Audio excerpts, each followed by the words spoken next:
Isang mapagpalang araw po sa ating lahat. Muli ako si Emmanuel o Alejandre. Ito ang aking daily devotion ngayong May 31. And for today, we are going to talk about inconvenient truth or comforting lies. And this is about Jehoiakim. Ngayon, si Jehoiakim, for a bit of context, is the king that replaced Jehoahaz. So, ganito po yung context nun. Pharaoh Necho, the Pharaoh of Egypt, went along Judah. Kumbaga, dinaanan niya yung Judah. Pero, nung dinaanan niya yung Judah, si King Josiah pa yung naghahari. Now, Pharaoh Necho told Josiah na wag mo akong harangan. But, Josiah still did not let him pass, no? Did not let him use Judah to attack Babylon. So, ang ginawa ni Pharaoh Necho, nilusob niya yung Judah and pinatay niya si Josiah. Now, as a replacement of Josiah, there was Jehoahaz. Pero, si Pharaoh Necho ayaw niya kay Jehoahaz. So, ang ginawa niya, tinanggal niya si Jehoahaz at pinalit niya si Eliakim, na kalaunan ay naging pangalan Jehoiakim. And that is our person for today. Because when Jehoiakim ruled Judah, he ruled in evil ways. And he did evil in the sight of the Lord. Ibig sabihin nun, he was an evil king, no? In fact, isa sa mga flaws niya, yung pinaka-flaws niya, is his pride. Kasi ayaw na ayaw niyang nagkakamali siya. Kapag may gusto siyang paniwalaan, papaniwalaan niya yun. Hindi siya tatanggap ng kahit anumang opinion ng ibang tao, lalo na yung mga taong mas nakakaalam sa kanya. Kasi sa perspective niya, siya yung may alam ng lahat. He is very prideful. Kaya nga, talagang the phrase, a drop of God's truth expels a flood of lies is very powerful here. Kasi, unang-una, nabanggit ko kanina yung purpose ni Pharaoh Necho kaya kung bakit siya pumuntan Judah. Kasi may kalaban siya. Ayun ay yung Babylon. Ngayon, on the outside perspective ng mga tao, ng mga citizens, ng all countries involved, it's just politics. It's just war. But, hindi nila alam, that is God's justice at work. Kasi yung Babylon, ginamit yan ng Panginoon upang maging armas na lulusob at sisira sa Egypt at sa Judah at sa Jerusalem, no? So, maaaring yung ibang tao naniniwala na wala namang koneksyon sa Panginoon yung nangyayaring gera, yung conflict, no? Pero, ang totoo, ginagamit yun ng Panginoon para sa justice na iniinak niya. And yun yung hindi matanggap ng maraming tao katulad na ni Jehoiakim. In their time, iniisip nila, they have healed, sabi nga sa Jeremiah chapter 6 verse 14, they have healed the wound of my people lightly, saying peace, peace, when there is no peace. Sinasabi daw ng mga false prophets na wag kayong mabahala. We have peace.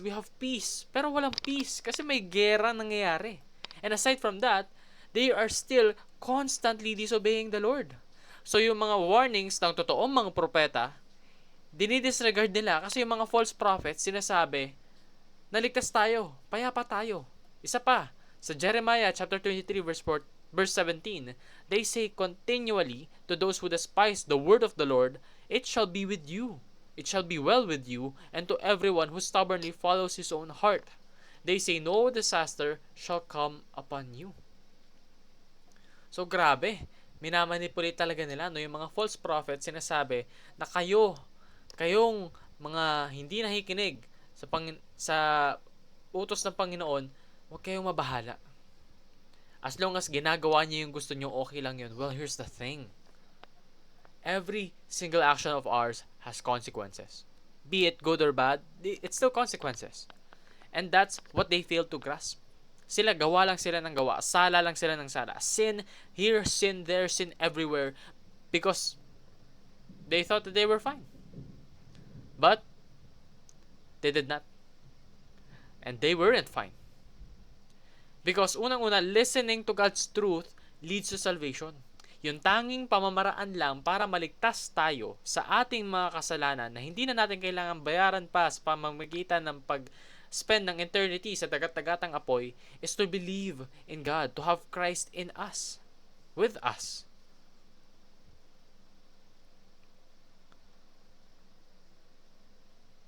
Kaya napakahalaga na malaman natin yung katotohanan na ibinibigay ng Panginoon. At bukod sa malaman, kailangan din natin itong pagkatiwalaan. No? Remember, rejecting God's truth invites destruction. Kaya nga sabi sa Jeremiah chapter 26 verses 20 to 21, there was another man who prophesied in the name of the Lord, Uriah the son of Shemaiah from Kiriath Jearim. He prophesied against this city and against this land in words like those of Jeremiah. And when King Jehoiakim, with all his warriors and all the officials, heard his words, the king sought to put him to death. So grabe. Meron nang nag-warning sa kanya. Maaring pamamaraan ito ng Panginoon para mag-repent na sila. Pero he did not take this lightly. In fact, naasar siya kasi puro daw negativity. Puro na lang daw destruction this, destruction that. Hindi siya naniwala. He did not believe in the word of God, and he did not heed the warning of the prophet. Bagkus ang ginawa niya pa yung mamaraan or reason para patayin siya. Patayin yung propeta na nagsasabi, nagko-convey ng word ng Panginoon. So, nandun na yung katotohanan sa harap niya, ayaw niya lang tanggapin. At nung narinig niya yung katotohanan na yon, imbis na mag-reflect siya, nagalit pa siya lalo. Tandaan po natin mga kapatid, recognize that God's truth can be painful. Yes. Maaring yung katotohanan na hindi masarap pakinggan. Hindi masarap tanggapin. But it's the truth for a reason.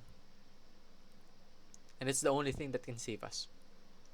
So choose inconvenient truth over comfortable lies. Maaaring may mga malaman tayo na mahirap tanggapin. Pero mas magandang tanggapin yon kaysa mamuhay tayo sa kasinungalingan. It's very dangerous, no? To live in a world of lies. Ang hirap nun. Parang ang conflicting sa feeling na hindi mo alam kung ano yung totoo. Na hindi ka sigurado. Kaya napakaganda kung tatanggapin lang natin yung katotohanan binibigay sa atin ng ating Panginoon because the truth will set us free. And aside from setting us free, it will give us salvation. Kapag tinanggap mo yung katotohanan na ginawa ng Panginoong Diyos sa krus para sa ating lahat, you will be saved.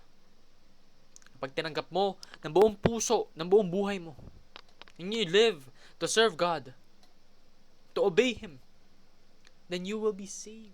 You will be blessed even. You will have established an intimate relationship with God, and an intimate relationship with God is priceless. It's more valuable than any materialistic thing in this world.